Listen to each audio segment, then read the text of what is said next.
ले आओ पूरा भरकर अपने सवालों का थैला, इस रेनबो के रंगों में ना कोई रहे अकेला। अरे स्कूल तक भी जाने की चिंता को कहो बाय बाय, यूं घर में लगेगा भैया अब तो दुनिया भर का मेला। ये सारे अक्षरों का नंबरों का क्या है झमेला, क्यों पोयम इतनी लंबी होता क्यों है कड़वा करेला। अपनी कहानी जो जी चाहे वो लिखे, ओहो स्कूल टीवी से अब समझे और सीखे। सपनों के बादल में उड़ जाए, नॉलेज के जंगल में खो जाए। सपनों के बादल में उड़ जाए।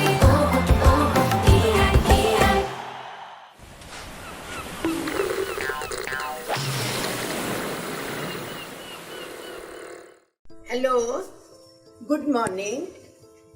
मेरा नाम रविंदर है और मैं एक अध्यापिका। प्यारे बच्चों, आज हमें एक छोटा सा अवसर मिला है कि हम कबीर जी के बारे में बातचीत करें। प्यारे बच्चों, जोश से बैठिए और चौकस हो जाइए। पूरा ध्यान मेरी ओर लगाकर और मेरी बात को समझें। कबीर जी एक उच्च कोटि के संत और कवि थे और उनके दोहे आज तक बहुत प्रसिद्ध हैं। इन दोहों ने उनको अमर बना, इन दोहों ने कईयों का मार्गदर्शन किया है। आज हम क्यों ना कुछ सीख लें और अपने जाति जीवन में बदलाव लाएं। कबीर जी ने ये बताया कि इस सृष्टि को रचने वाला भाई कोई मंदिर, मस्जिद, पहाड़, टीले कहीं नहीं रहता। वो तो सर्वव्यापक है, कण कण में बसा हुआ है। उसको पाने के लिए पोथियां पढ़ने की, उपवास रखने की और माला फेरने की आवश्यकता नहीं। किस चीज की आवश्यकता है? प्रेम की डोर में बंध जाने की आवश्यकता है। जैसे उन्होंने लिखा है, पोथी पढ़ पढ़ जग मुआ, पंडित भया न कोई। 2.5 अक्षर प्रेम का पढ़े सो पंडित होए। समझे ना आप कि किताबें, पुस्तकें पढ़ने से कोई ज्ञानी ध्यानी नहीं बन जाता है, कोई उस प्रभु को नहीं पा लेता है। वो कह रहे हैं कि हाथ की माला छोड़ दो और सिर्फ सृष्टि में रहते हुए सबसे प्रेम कर लो, फिर देखो उस भगवान को पालोगे। आप भी प्रेम तो करते होंगे माता पिता से, आस पड़ोस से, सबसे, और कई आपके मित्र भी होंगे। परंतु अगर हर सहयोगी और सहपाठी से आप प्रेम करेंगे तो एक अलग ही आनंद होगा। यही तो कबीर जी ने फरमाया है। उसके बाद अपने आप को एक बहुत बड़ा इंसान मत समझिए, अपने आप को 30 मार खान मत समझिए। कोई कद ऊंचा होने से, खूबसूरत होने से, बड़ी जात में पैदा होने से या धन दौलत से अमीर होने से बड़ा नहीं बन जाता। बड़ा कौन है? जो विनम्रता से दूसरों की मदद करता है, वक्त पड़ने पर उनको उपयोगी साबित होता है, वो ही बड़ा होता है। खजूर का पेड़ कितना लम्मा है, कितना ऊंचा है, मगर उसका मनुष्य को क्या उपयोग है? कुछ नहीं। बड़ा हुआ तो क्या हुआ? ये कबीर जी ने अपने दोहे में लिखा है, बड़ा हुआ तो क्या हुआ, जैसे पेड़ खजूर, पंथी को छाया नहीं, फल लागे अति दूर। नीचे चलने वाले को तो छाया ही नहीं मिलती और ना ही उसके फल मिलते। उसी तरह से वो हमें सीख देते हैं कि विनम्रता से हर किसी की मदद करो। प्यारे बच्चों, प्रेम की डोर और विनम्रता की डोर में बन जाओ और अपने सहपाठियों को विद्या ज्ञान दो। मिल बैठो, जो आपको आता है वो दूसरे को पढ़ाओ, जो दूसरे को आता है वो खुद सीखो। इस तरह से तो आगे बढ़ेगा हमारा भारतवर्ष। और अपने पढ़ाने वालों को, टीचर को, अध्यापक को पूरी पूरी इज्जत दो, क्योंकि उसके द्वारा ही वो ज्ञान को आप प्राप्त कर सकते हैं जो छुपा हुआ है। कबीर जी ने फरमाया, गुरु गोविंद दोनों खड़े, काके लागू पाए, बलिहारी गुर आपनो, गोविंद दिया मिलाए। सुन रहे हो ना बच्चों? कबीर जी के गुरु और वो कह रहे हैं कि गुरु के पांव पहले पड़ूंगा और फिर उस भगवान, क्योंकि गुरु के द्वारा ही मैंने भगवान को पाया है। इसी तरह प्यारे बच्चों, अपने अध्यापक को पूरी इज्जत दो, पूरी रिस्पेक्ट दो, पूरा सहयोग दो और जिंदगी में आगे बढ़ो। मिल बैठो आपस में और मोहब्बत से ज्ञान का बंटवारा करो। खुद भी सीखो, दूसरे को भी सिखाओ। तुम ही तो देश की ऊर्जा हो और एक ना एक दिन अपनी इस मेहनत से, अपने जीवन में इस बदलाव से इस भारत देश को दुनिया में, संसार में सबसे ऊपर दर्जा दिलाएंगे। उनका जीवन अगर हम पढ़ें तो बहुत मेहनती थे, बहुत परिश्रम करते थे, दिन रात कपड़ा बुनते थे, क्योंकि वो जात के जुलाहे थे और ताना बाना बुनने से कोई मीटर भर कपड़ा एकदम बुना नहीं जाता, उसको समय लगता है। तो वो क्या कहते हैं कि धीरे धीरे हमें काम करना चाहिए, उसका नतीजा फौरी नहीं मिलता, एकदम नहीं मिलता। और फिर उसका उदाहरण देते हैं कि एक पौधे को 100 घड़े पानी माली देता है तो ऋतु आने पर ही उस पर फल लगते हैं। तो इस दोहे में उन्होंने बड़े सरल तरीके से हमें समझाया है, धीरे धीरे रे मना, धीरे सब कुछ हो। माली सींचे 100 घड़ा, ऋतु आए फल।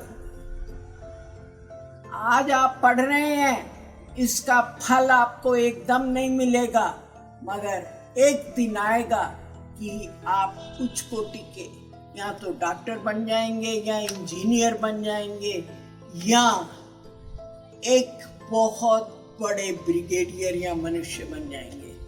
कभी भी बन सकते हैं। आप तो हमारे देश की ऊर्जा हैं भाई। इस समय को नष्ट मत करिए और खूब परिश्रम से पढ़ते रहिए। कबीर जी ने ये भी कहा कि भाई घमंड मत करो। क्या मुझे आप घमंड का दूसरा शब्द बता सकते हैं?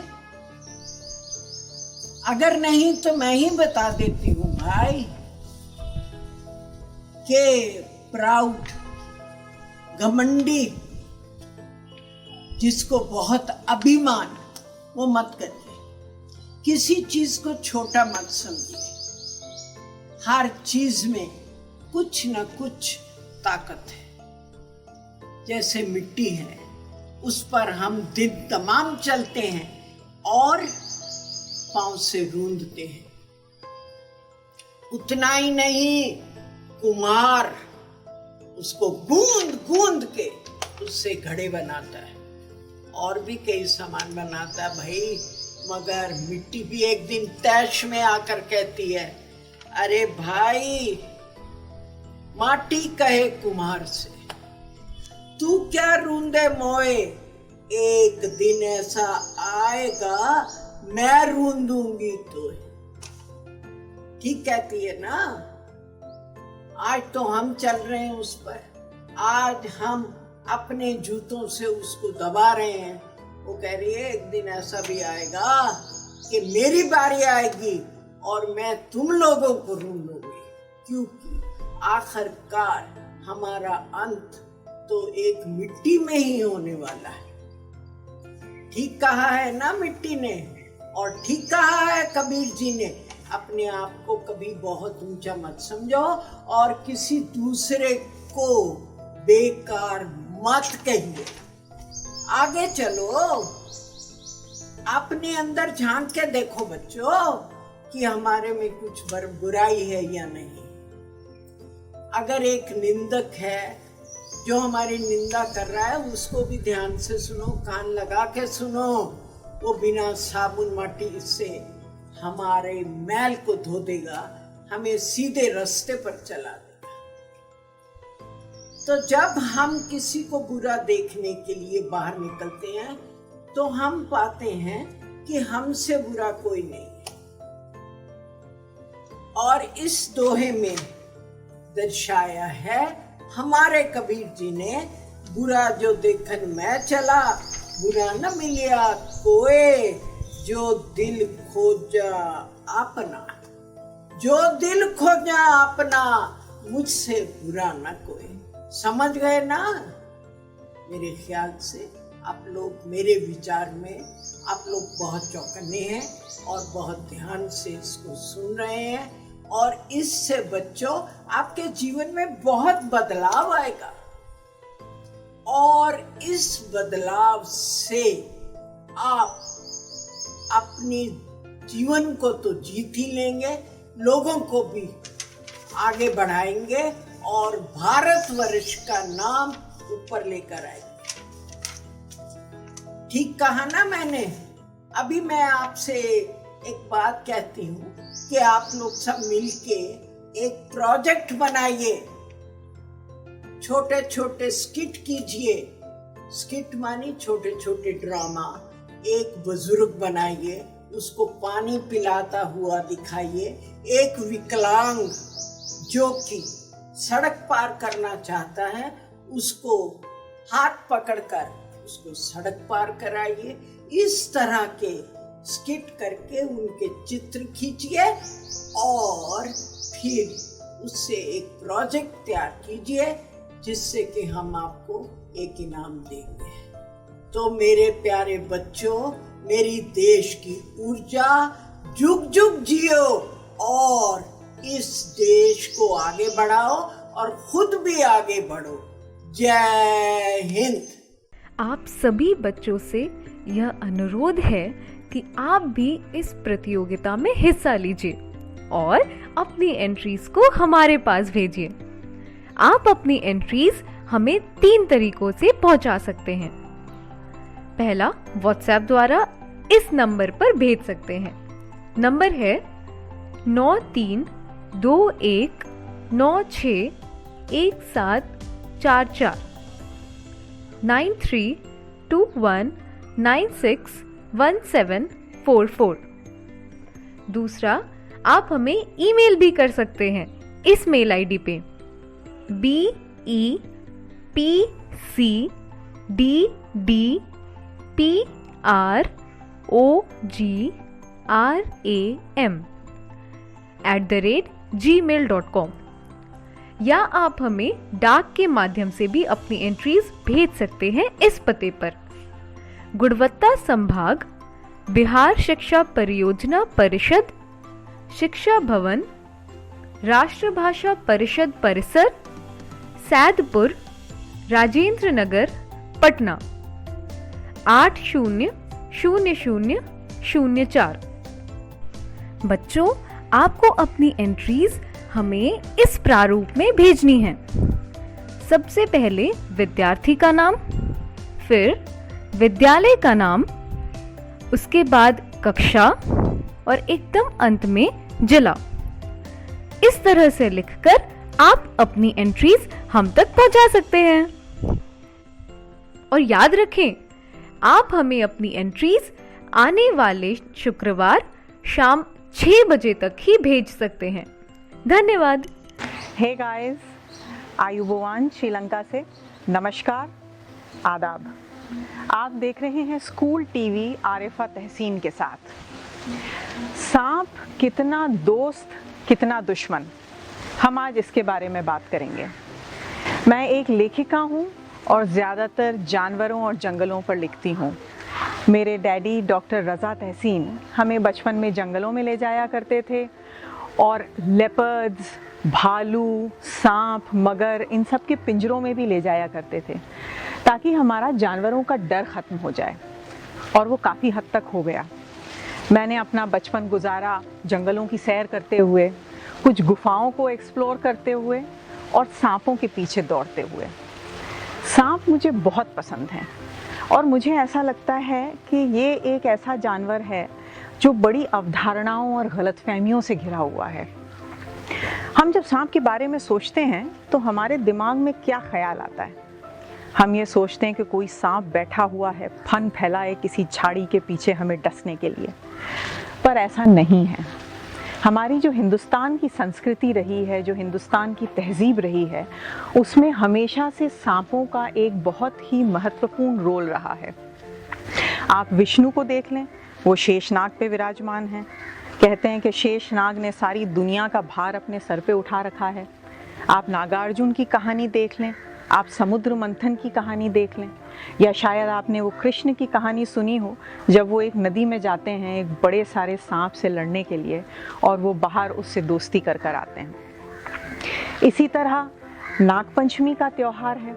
हम हर साल नागों की पूजा करते हैं, उनको दूध पिलाने की कोशिश करते हैं, उनको दूध का चढ़ावा देते हैं, पर सांप दूध नहीं पीते हैं। सांप रेप्टाइल्स होते हैं, दूध मैमल्स पीते हैं, जो स्तनपायी जानवर होते हैं वो पीते हैं। अगर आप किसी रेप्टाइल को दूध पिला भी दें, अगर वो कुछ दिन से उसने पानी नहीं पिया है, बहुत डिहाइड्रेटेड है, और अगर वो पी भी ले दूध, तो वो उसके लिए बहुत हानिकारक हो सकता है। दूध उसे पचेगा नहीं और कई बार उसकी मृत्यु भी हो सकती है। पर ये हमारा एक आदर उनकी तरफ जाहिर करने का तरीका है। और जो सांप हैं हमारे यहाँ हमेशा से धन के रक्षक माने गए हैं। आपने कुछ पुरानी हिंदी फिल्में देखी होंगी जहाँ पे भी गड़ा हुआ खजाना रहता है, वहाँ कोई ना कोई सांप कुंडली मार के बैठा रहता है उसकी सुरक्षा के लिए। तो ऐसा क्यों है? पुराने ज़माने में इंसान की जो दौलत होती थी उसे नापने के 2 तरीके थे। एक तो आपके पास अनाज कितना है, दूसरा आपके पास कपड़ा कितना है। कपड़ा और अनाज, इसका सबसे बड़ा दुश्मन था चूहा, और चूहे का सबसे बड़ा दुश्मन था सांप। चलिए चूहों की बात छोड़िए, हम गाड़ी की बात करते हैं। कार्स हम सबको बहुत पसंद हैं। फर्स्ट वर्ल्ड वॉर से लेकर आप दुनिया के जितने युद्ध और महायुद्ध देखेंगे, उसके बाद second world war, Vietnam, Israel Palestine, India China, India, Pakistan वगैरह वगैरह, इन सबको आप जोड़ लें, जितने लोग इनमें मरे हैं, जितनी कैजुअल्टीज़ हुई हैं, और फिर आप कार के इजाद होने से लेकर आज तक कितने लोग रोड एक्सीडेंट्स में मारे गए हैं उसको जोड़ लें, तो वो नंबर कहीं ज़्यादा होगा। गाड़ियों के दूसरे भी हानिकारक प्रभाव हैं, जैसे पोल्यूशन, प्रदूषण, global warming, carbon dioxide emission वगैरह वगैरह। फिर हम वापस चलिए चूहों की बात करते हैं। तो 1898 से लगाकर 1948 तक के समय में हर साल 2.5 लाख लोग चूहों की फैलाई हुई बीमारियों से मारे जाते थे। 1919 में डॉक्टर कंडहर्ट ने ये कैलकुलेट करा था कि उसके पूर्व 20 साल के पीरियड में करीब 1.25 करोड़ रुपए का नुकसान चूहों के द्वारा हुआ था। अच्छा, उस वक्त में 1.25 करोड़ बहुत बड़ी रकम होती थी। 1950 तक लोगों की सैलरीज, जो उनकी तनख्वाह महीने की होती थी, वह 1 या 2 रुपया होती थी।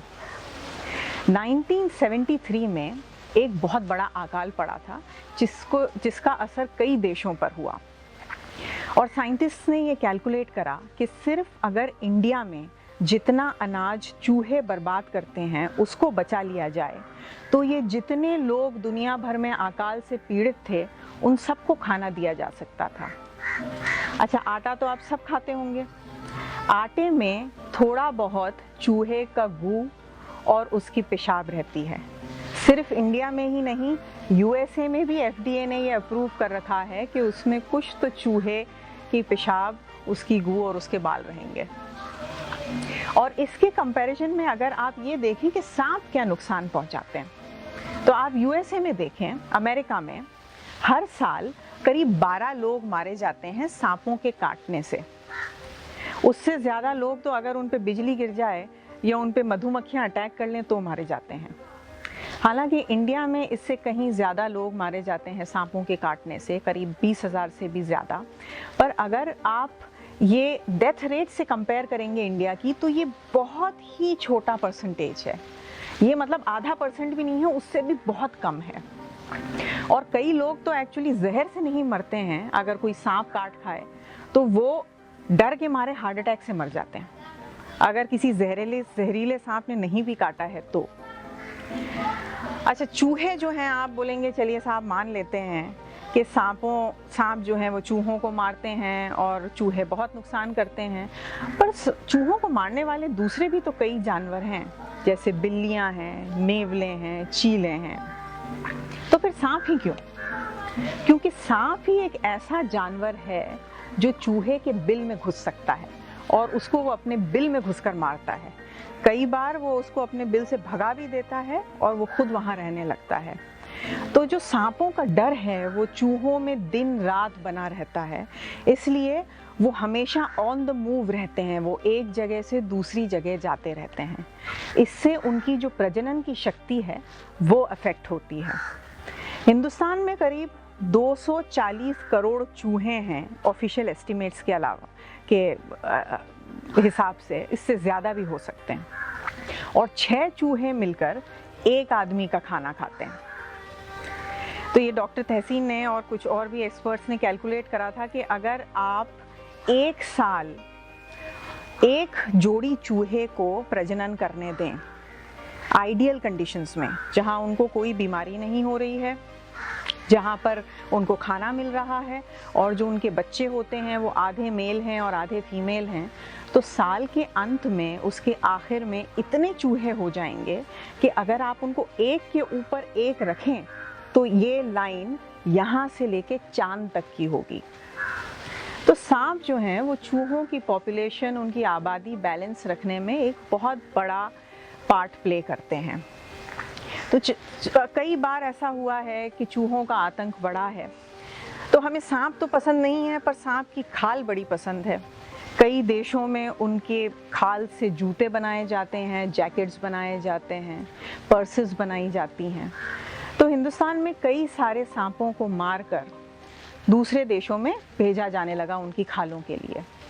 उससे ये हुआ कि यहाँ पे चूहों की आबादी बढ़ने लगी बहुत ज़्यादा।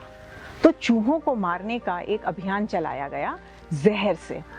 अब हुआ ये कि ये जो चूहे जहर से मरते थे, इनको दूसरे जानवर खा के मरने लगे, जैसे बिल्लियाँ, चील और इनके जो दूसरे प्रेडेटर्स होते हैं वो इन चूहों को, जहरीले चूहों को खाकर मरने लगे। तो चूहों के प्रेडेटर्स में और कमी आई और इस वजह से चूहों की आबादी और बढ़ने लगी। तो ये जो पॉइजन का कैंपेन था, चूहों को पॉइजन से मारने का, वो एक बहुत बड़ा फेलियर था और उसको ख़त्म कर दिया गया। अब हम ब्रिटिश इंडिया टाइम की बात करें तो 1875 में जो ब्रिटिश राज्य था उसको ये एक गलतफहमी हो गई कि सांपों का टेरर बहुत बढ़ गया है। हुआ ये कि हमारी आबादी धीरे धीरे बढ़ रही थी, हमारे जो गांव शहर थे वो जंगलों को काट कर वहाँ बनाए जा रहे थे। तो जो सांप वहाँ रहते थे वो अपनी खुद की सुरक्षा के लिए इन इंसानों के घरों में घुसने लग गए और उससे ये गलतफहमी हो गई कि सांपों का टेरर बहुत बढ़ गया है। तो एक और मुहिम चलाई गई सांपों को मारने की और वो शुरू हुई हैदराबाद से। और सिर्फ रत्नागिरी में 2 साल के समय में करीब 28,000 सांप मारे गए।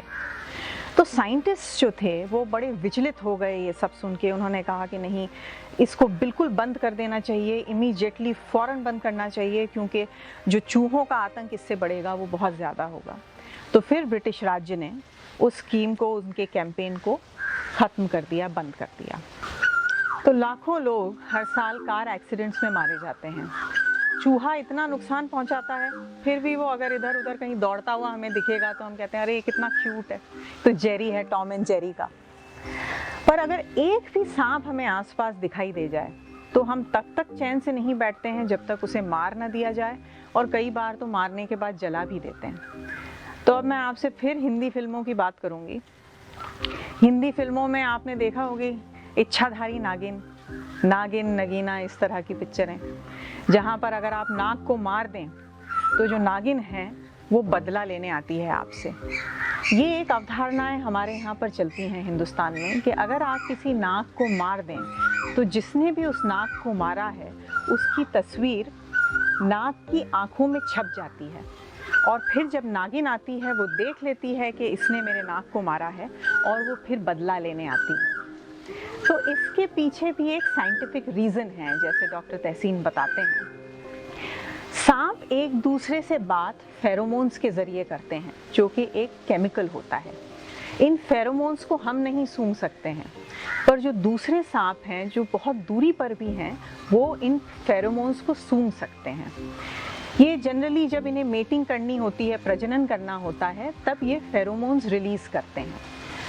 तो जब आप किसी सांप को मारते हैं वो अपनी उत्तेजित स्टेट में बहुत सारे फेरोमोन्स निकालता है और उसे सूंघकर कोई ना कोई सांप उसे ढूंढता हुआ उधर आ जाता है। अब वो जब सांप उधर आता है तो उसे कुछ वक्त तक ये नहीं रियलाइज़ होता है कि ये दूसरा सांप मरा हुआ है, तो वो थोड़ी देर उधर ही घूमता रहता है और फिर उसके बाद जब उसे समझ में आ जाता है कि ये सांप मरा हुआ है तब वो वहाँ से चला जाता है। पर आप और मैं जब देखेंगे कि हमने एक सांप को मारा है और उसके बाद में एक दूसरा सांप वहाँ आ रहा है तो हमें ये लगेगा कि ये तो नागिन है और ये बदला लेने आई हैं, जबकि ऐसा नहीं है। तो दुनिया में कई तरह के सांप मिलते हैं। हिंदुस्तान में करीब 270 प्रजातियों के सांप मिलते हैं, जिसमें से सिर्फ 60 ऐसे हैं जो कि वेनमस हैं, जिनमें वेनम है, विष है, और उनमें से भी सिर्फ 4 ऐसे हैं जिनके काटने से आपकी मृत्यु हो सकती है। ज़रूरी नहीं है आप मरेंगे, पर आपकी मृत्यु हो सकती है। पर हम डरते सभी सांपों से हैं और कई लोग नफरत भी सभी सांपों से करते हैं। तो जैसे डॉक्टर तहसीन कहते हैं कि जिन चीज़ों के बारे में हम नहीं जानते हैं, वो भले ही जंगल हो, अंधेरा हो, सांप हो या और भी कुछ हो, उनसे हमें डर लगता है। पर हम जैसे जैसे उनके बारे में जानने लगते हैं हमारा डर कम होने लगता है। अगर हम ये पता करें कि हमारे एरिया में कौन कौन से सांप पाए जाते हैं, उनमें से कितने जहरीले हैं, कितने जहरीले नहीं हैं, तो हमारा डर उनके प्रति वैसे ही कम हो जाएगा। तो हमें सांपों से डरने की ज़रूरत नहीं है, हमें उन्हें समझने की ज़रूरत है, ताकि वो खुद भी चैन से रह सकें और वो फिर से हमारी संपत्ति, हमारे अनाज के रक्षक बन सकें। तो मैं आज आपको एक प्रोजेक्ट देकर जाऊंगी। आप ये पता लगाइए कि आपके एरिया में क्या क्या सांप पाए जाते हैं, उनमें से जहरीले कौन से हैं और ऐसे कौन से हैं जो कि जहरीले नहीं हैं। फिर आप अपने घर में देखें, जो भी आपको मटेरियल मिले आपके आंगन में, आपके गार्डन में, आपके किचन में, वो क्ले हो, आटा हो, रद्दी हो, कार्डबोर्ड हो या घास पत्ते हों, उससे एक सांप बनाइए और उसका नाम आप दीजिए अपने एरिया में एक मिलने वाले सांप पर। और उसके साथ में आप 3 से 4 लाइन हमें ये लिख के भेजें कि अगर आपको सांप काट लेता है तो आपको इमीडिएटली क्या करना चाहिए। ऑफ कोर्स फ़ौरन आपको उस आदमी को अस्पताल ले जाना चाहिए, पर उसके दरमियान आप क्या कर सकते हैं। तो ये आप ज़रा छोटा सा एक पैराग्राफ लिख कर भेजें और एक फ़ोटो भेजें नाम के साथ में जो सांप आपने बनाया है उसकी। आपसे फिर मुलाकात होगी, तब तक के लिए चाओ एंड बी वाइल्ड। आप सभी बच्चों से यह अनुरोध है कि आप भी इस प्रतियोगिता में हिस्सा लीजिए और अपनी एंट्रीज को हमारे पास भेजिए। आप अपनी एंट्रीज हमें 3 तरीकों से पहुंचा सकते हैं। पहला, व्हाट्सएप द्वारा इस नंबर पर भेज सकते हैं। नंबर है 9321961744 9321961744।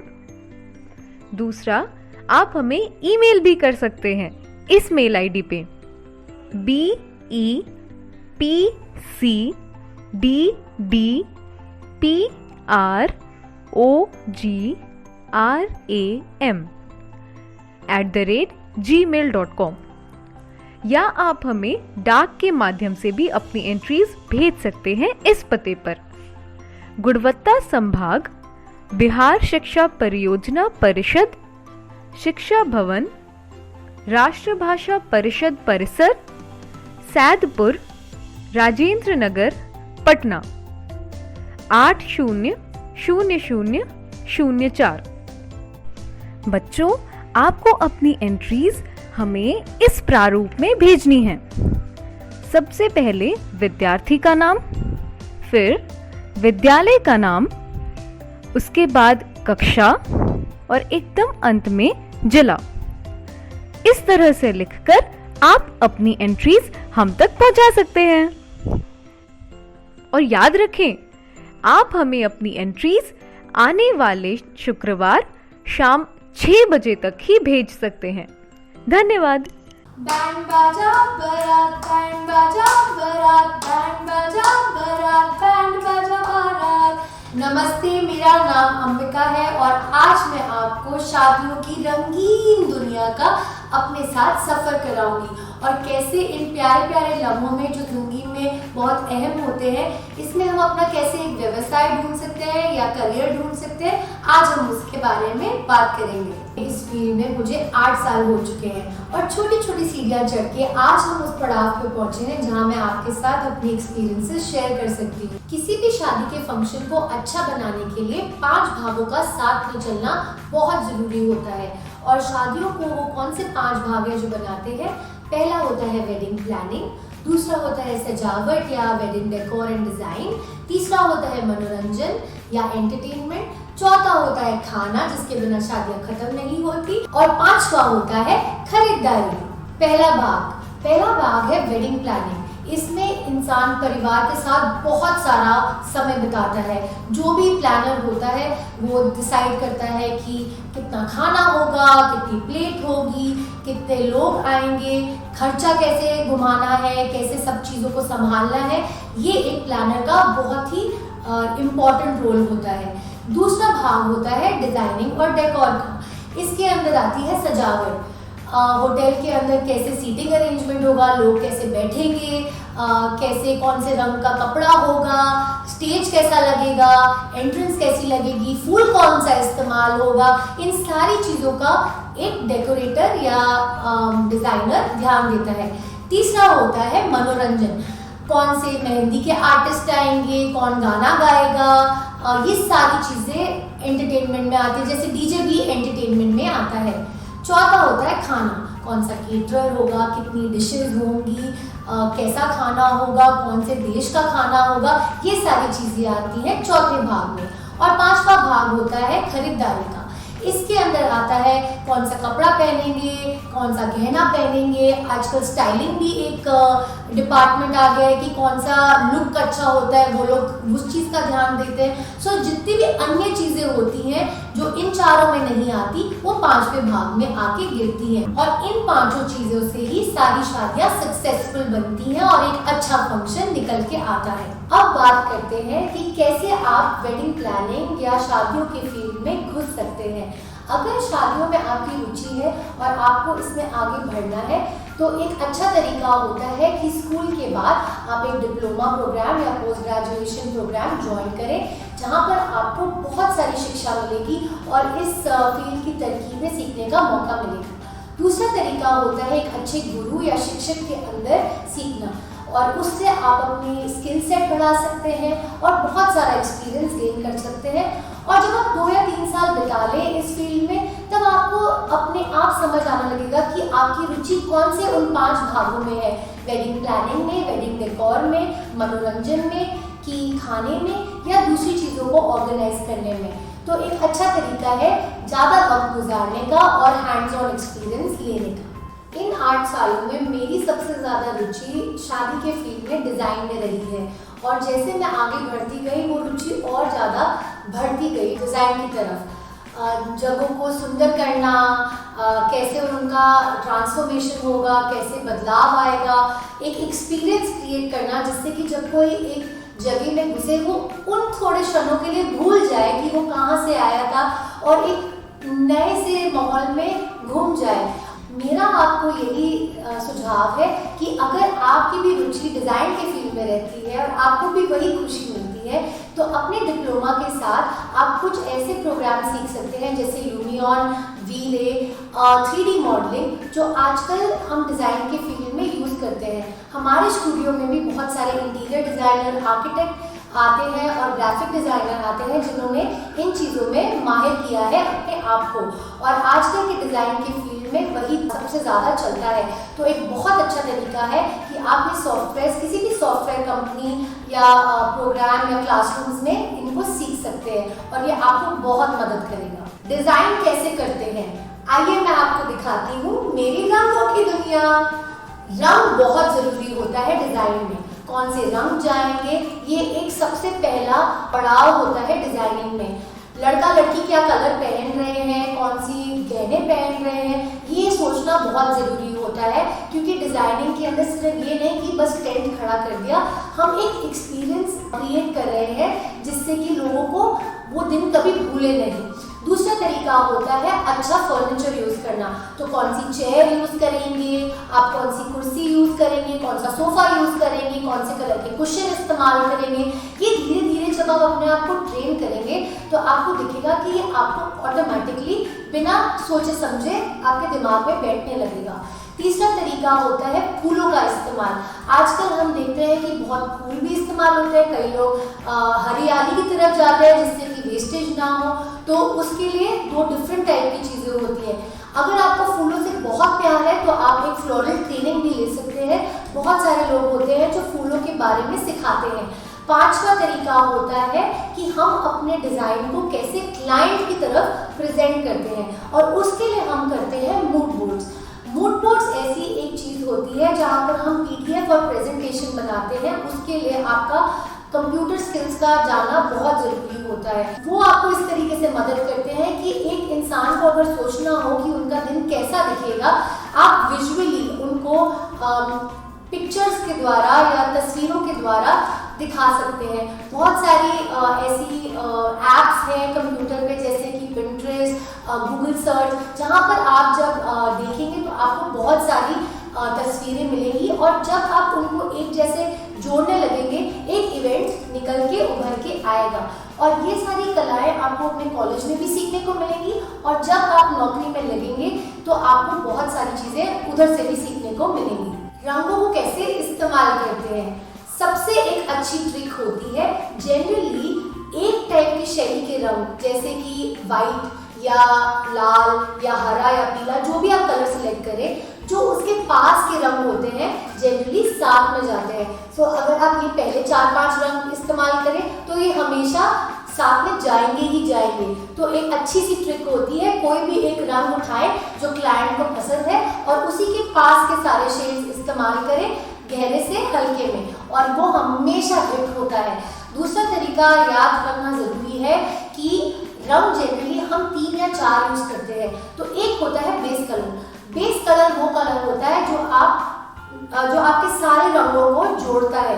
तो एक अच्छा तरीका होता है ऑफ वाइट या एक बिल्कुल सफ़ेद या ऑफ वाइट या हल्का रंग इस्तेमाल करने का। तो अगर आप हरा भी इस्तेमाल करते हैं और अगर आप ये कलर्स में जाते हैं, आप इसके साथ एक वाइट कलर मिला दें तो वो सारे कलर साथ में जाएंगे। और अगर अब आपको देखना हो कि आप इसमें कौन सा फूल इस्तेमाल करेंगे तो इन कलर्स के साथ आप एक लाइट कलर का फूल इस्तेमाल कर सकते हैं, जैसे कि लाइट पिंक या वाइट, और वो हमेशा चलता है साथ में। और ये सारी चीज़ें आप जब प्रैक्टिस करने लगेंगे तो आपको खुद ही ये सारी तरकीबें धीरे धीरे समझ आ जाएंगी।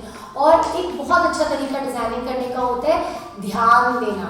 जब आप बाहर जाओ, जब आप रेस्टोरेंट में जाओ या कहीं खाने के लिए जाओ या घूमने के लिए जाओ, तो आप आंखों से अपने देखो कि कौन से रंग साथ साथ लोग इस्तेमाल करते हैं, कौन से रंग साथ में जाते हैं। रंगों के बारे में सीखना पहला तरीका है डिज़ाइनर बनने का। जब आप रंगों में माहिर होना सीख जाएं, अब ज़रूरी है कि हम अपने क्लाइंट से या हम अपने दुल्हन और दूल्हे से या उनके परिवारों से कैसे बात करें, क्योंकि सबसे ज़रूरी होता है एक दिल का कनेक्शन डेवलप करना और समझना कि हमारी जो दूल्हा दुल्हन है उनको क्या चाहिए, कि उनके फंक्शन कैसे दिखे। तो अभी ज़रूरी है कि हम कैसे वो इवेंट दिखेगा उसके बारे में बात करें। सबसे अच्छा तरीका होता है इवेंट को दिखाने के लिए, जिसको कहते हैं मूड बोर्ड। मूड बोर्ड कुछ नहीं होता पर एक बहुत सारी तस्वीरों का कोलाज होता है। उनको हम एक PDF के फॉर्मेट में, इसके लिए आपको कंप्यूटर स्किल्स की ज़रूरत होगी, उससे उसको बनाते हैं और फिर हम अपने क्लाइंट को हमारी दृष्टि जिस तरीके से हम चाहते हैं वो चीज़ दिखे, वो उनको चित्रों के थ्रू हम दिखा सकते हैं।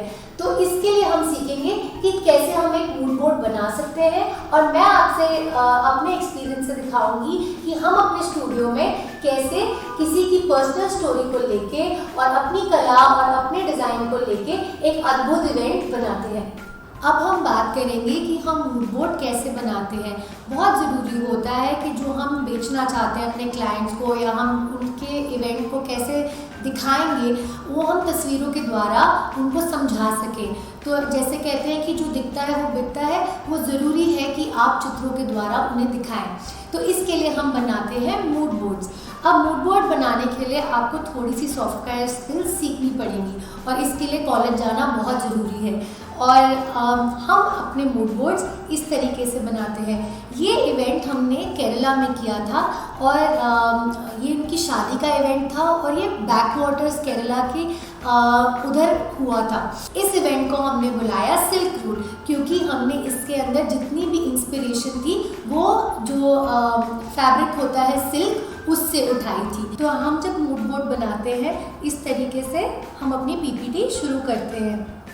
पहले हम क्लाइंट को बताते हैं कि हमारी इंस्पिरेशन क्या है, हमें किस चीज़ से इस डिज़ाइन को आगे निकालने की इंस्पिरेशन मिली है, और ये हम उनको कलर पैलेट बताते हैं कि कौन से हम रंग इस्तेमाल करेंगे।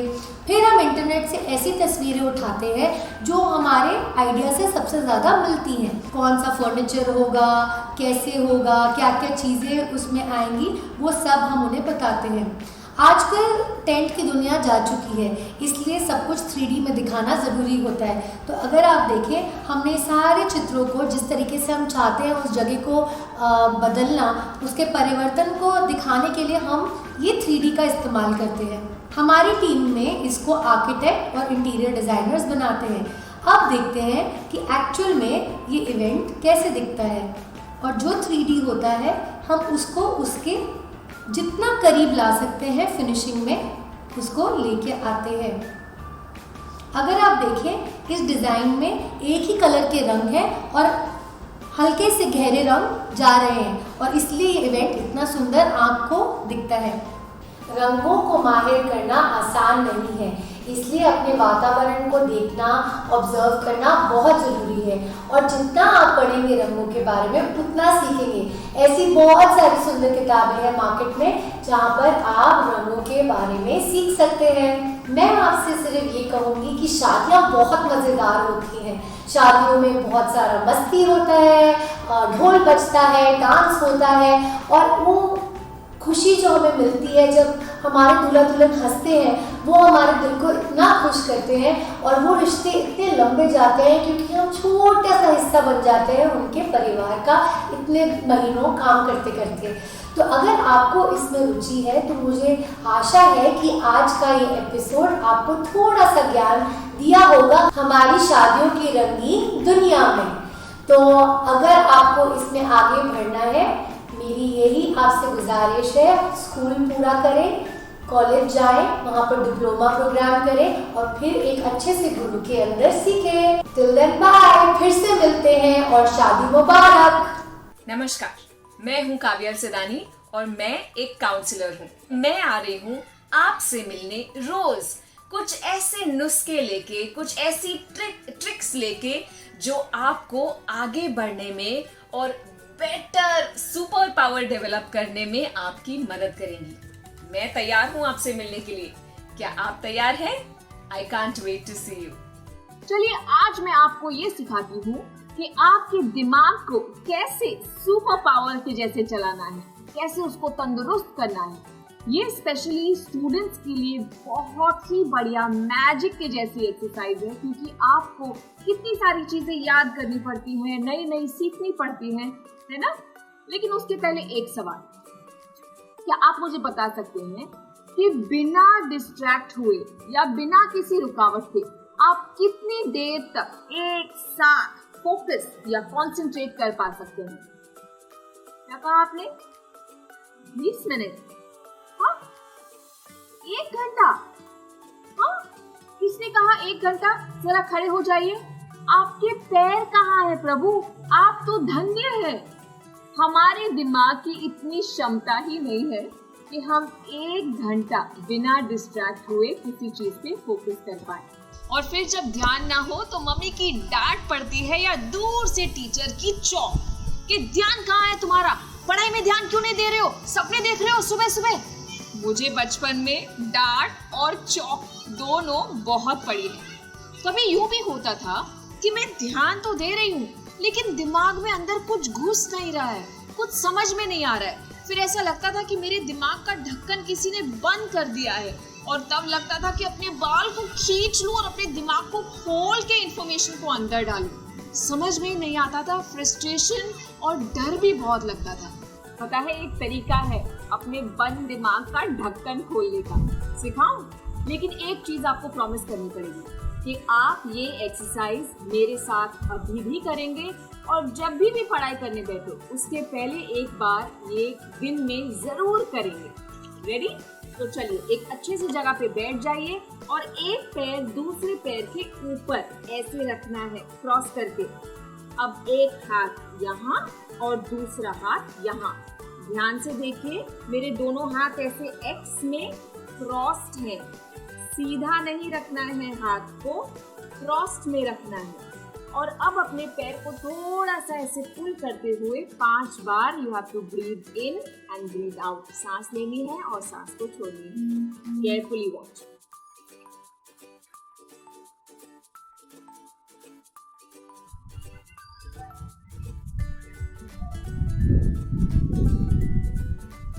और अब पैर को चेंज करना है। ये पैर को नीचे रख के दूसरे पैर को ऊपर उठा के एक हाथ यहाँ, दूसरा हाथ एक्स बनाकर यहाँ। फिर से 5 बार ब्रीथ इन करना है और ब्रीथ आउट।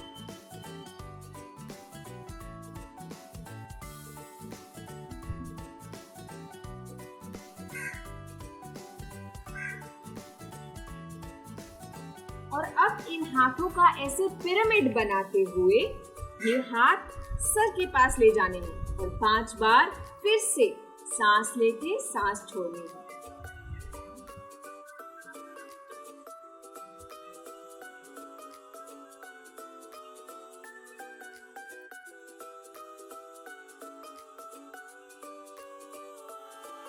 और अब अपने हाथों से जैसे आपका सर आप तोड़ रहे हैं या खींच रहे हैं वैसे ट्राई करना है। यहाँ पे अपने फिंगर्स को रख के पुल योर हेड अपार्ट, पुल। और अब ऊपर से लेके 1-1 इंच पूरे सर को खोलना है, जैसे कोई दरवाजा हो बीच में। पूरा खोलिए और अब पढ़ने बैठिए। ये मैं आपको फिर से एक बार फटाफट से बताने वाली हूँ। ये एक पैर यहाँ पे हाथ क्रॉस करके 5 बार ब्रीद इन, ब्रीद आउट।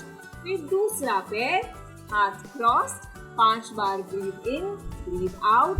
फिर हाथों को ऐसे पिरामिड शेप में रख के सर के पास 5 बार ब्रीद इन, ब्रीद आउट। और फिर अपने हाथों से अपने सर को 1-1 इंच पूरा आगे से लेकर नीचे तक बस खोल देना है। और किसी महापुरुष ने कहा है, भैया सिर्फ देखने से काम नहीं चलेगा, करने से ही होता है।